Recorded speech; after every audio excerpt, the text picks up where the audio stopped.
To talk to you on tectonic keratoplasty, and I hope you finish in time, otherwise I might request you to enter so later. So what does tectonic mean? It's something relating to structure. For any severe disease of the eye, I have two approaches. I think this is generally applicable to everything. First is objective save the eye. Second objective is restore vision. Even if the first objective makes the vision worse, that takes priority. So anything to save the eye, because you can always come back to the vision later. The tectonic keratoplasty is corneal transplantation that will restore the integrity of the globe, restore corneal thickness, and prevent melting or treatment or prevent perforation. Therapeutic keratoplasty is traditionally used in infectious situations, that term, and to debulk the infection. But they are both really interchangeable, because even when you're debulking infectious corneas, you are trying to preserve and save the eye. So tectonic keratoplasty usually follows these kind of conditions: corneal trauma with severe tissue loss, that can be mechanical, thermal, or chemical, severe infections, connective tissue, immune-mediated disorders which cause a lot of melting and destruction of the cornea, and extreme thinning that we see up to keratoconus or pedicel, where the eye tends to become extremely thin, and the cornea curvature is unstable or threatens to perforate, then you have to do tectonic keratoplasty. What are the materials we use? Mostly is corneal allografts. Sclera can be auto or allografts. You use conjunctiva, you use amniotic membrane, you use glues to temporize or to hold until you can do the keratoplasty. It can be cyanoacrylic or fibrin. And there are others as well, like a bovine pericardial patch or some other bovine or animal material. So, generally speaking, you can have any shape or size or configuration of tectonic grafts, but they can be small and circular at the peripheral or paracentral. They can be presentic, banana shaped, as we saw Dr. Sai video yesterday. They can then be central, penetrating, or deep anterior lamellar keratoplasty, and often we have to make them tailor cut to fit the defect that we are going to create out of the excise of the necrotic tissue. One thing important about iris prolapse, when you get with these melts, you check the viability of the iris by touching it with a sharp instrument. If it's bleeding, it's vascular, you can put it back. Otherwise, you have to excise it during your reconstruction of the eye. And if in doubt, like I said, cut it out, as you see here. In this patient, this iris has been sticking to the wound for a long time, but it is epithelialized, though the area is leaking, and we'll come back to this patient in a couple of seconds. So for gluing, you use cyanoacrylic or fibrin. Cyanoacrylic is better because it gives you more tectonic strength and support.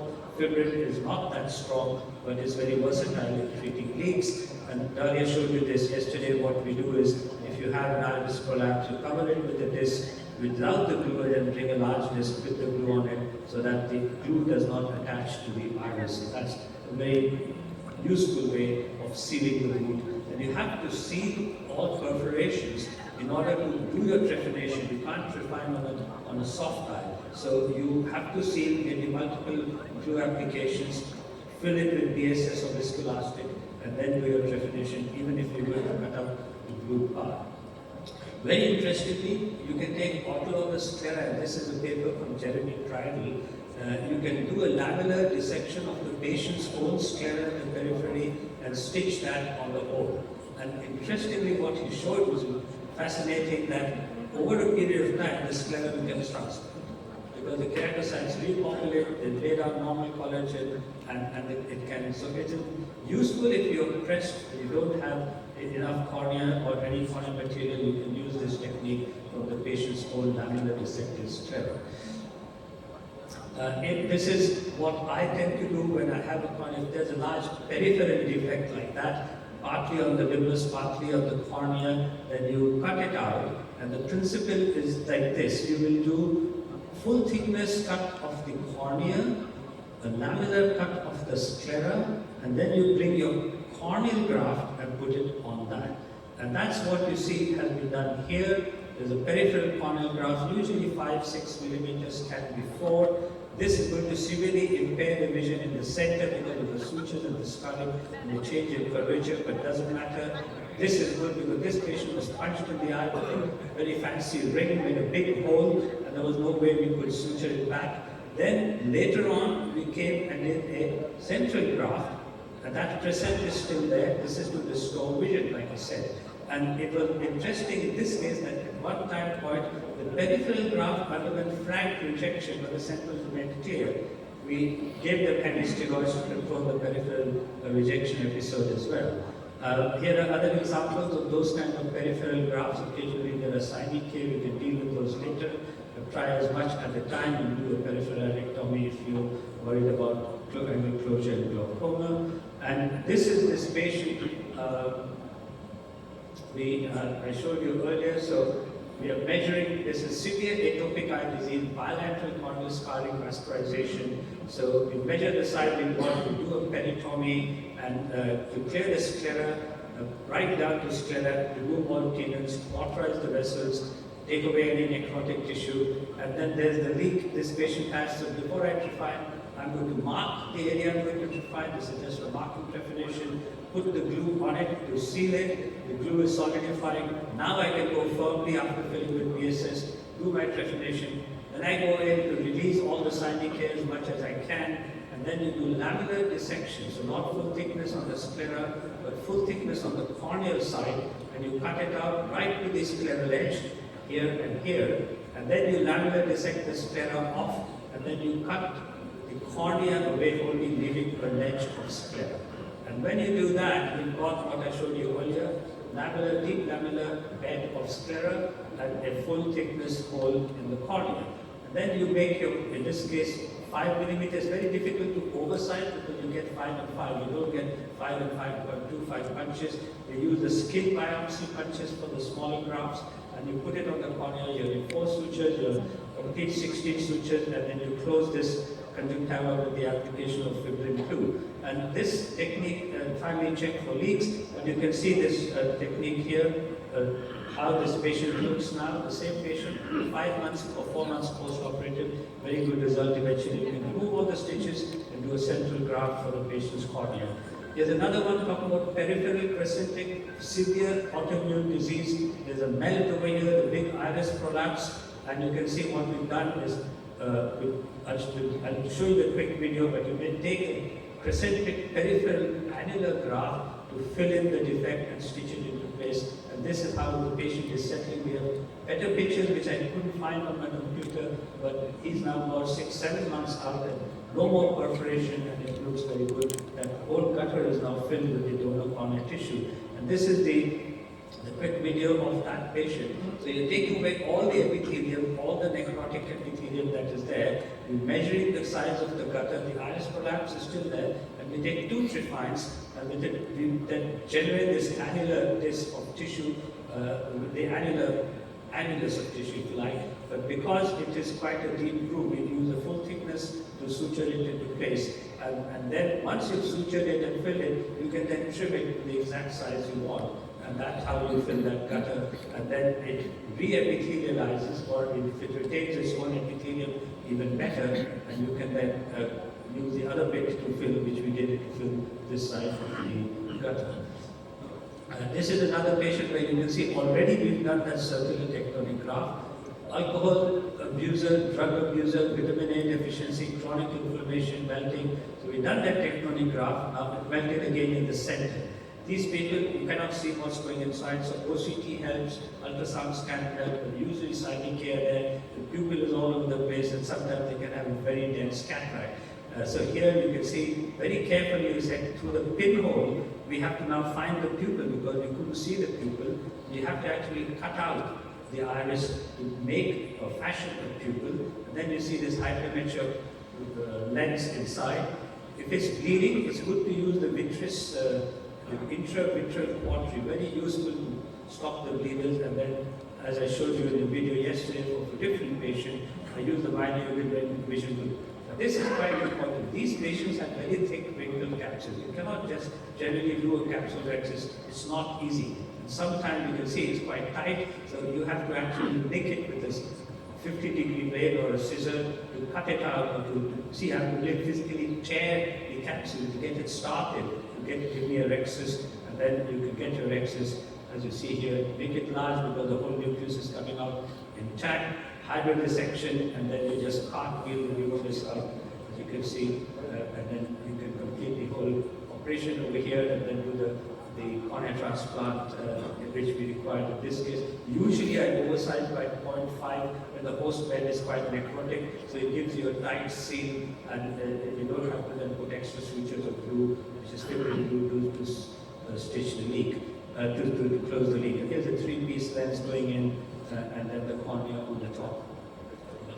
So all this doing in one go in these kind of patients is really trying to, in this case, save the eye rather than to give good vision at this point in time. And one point about cataract surgery is that if there's active infection and you've got a perforation that's leaking, then try and avoid cataract surgery at the same time if you can, because infection gets into the bag is very difficult to eradicate. And these are examples, this was one example of that. And any leak that is there for a long time is likely to be associated with choroidal effusions. When you get choroidal effusions, you have to drain the effusion intraoperatively or preoperatively, or seal the leak with glue, give it time to the effusion will automatically settle.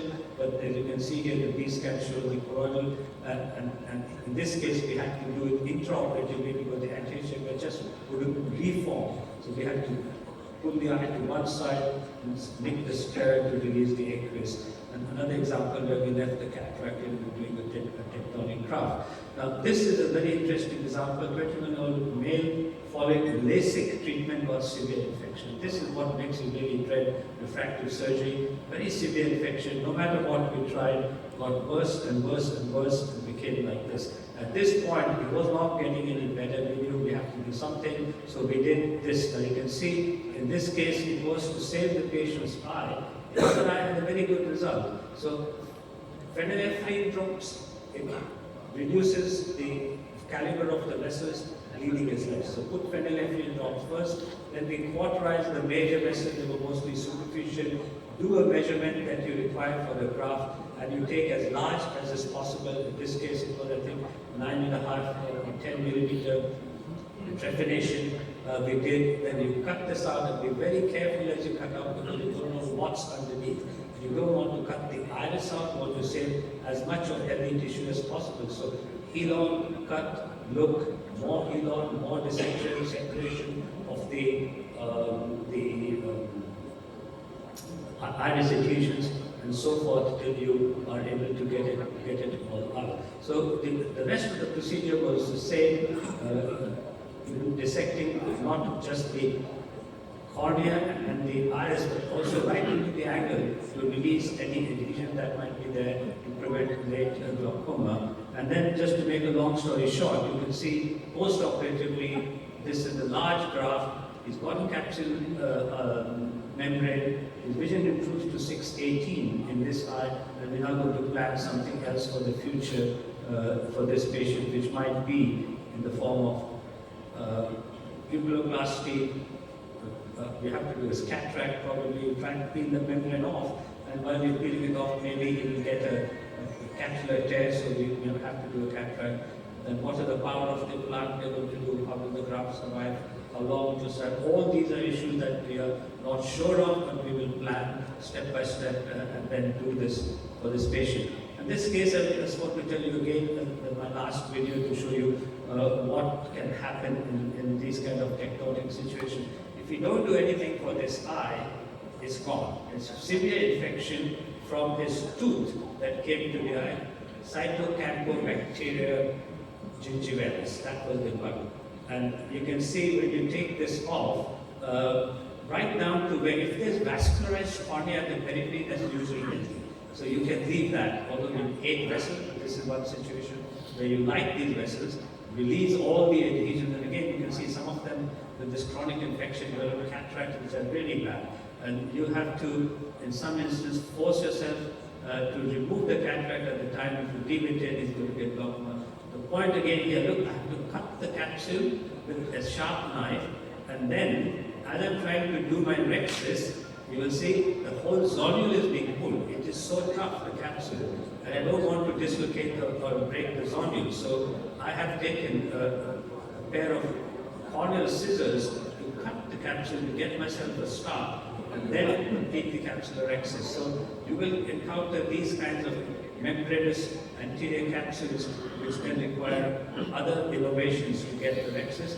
Usually it's possible to get a nice rexus, then here the lens again, you impale it with a sharp instrument or cartwheel it out like you've done with that, or with your cannulas, and then do the graft. We didn't put a lens in this case, we left it as such, and then what happens here is that sometimes the speculum is causing a lot of pressure, so the Jaffe speculum is better, where you can reduce the pressure, release the positive pressure coming from behind. So the sutures are in place. Now what happens is that the patient has a anterior pupil block, an anterior bulge of the posterior capsule. So we do a YAG capsulotomy to release the aqueous and flatten that, and then you get a good result. So in summary, the purpose of tectonic grafts is to save the structure, vision in the secondary consideration.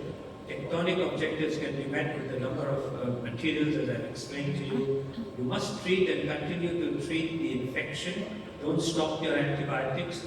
And simultaneous cataract surgery should be carefully considered and avoided if possible.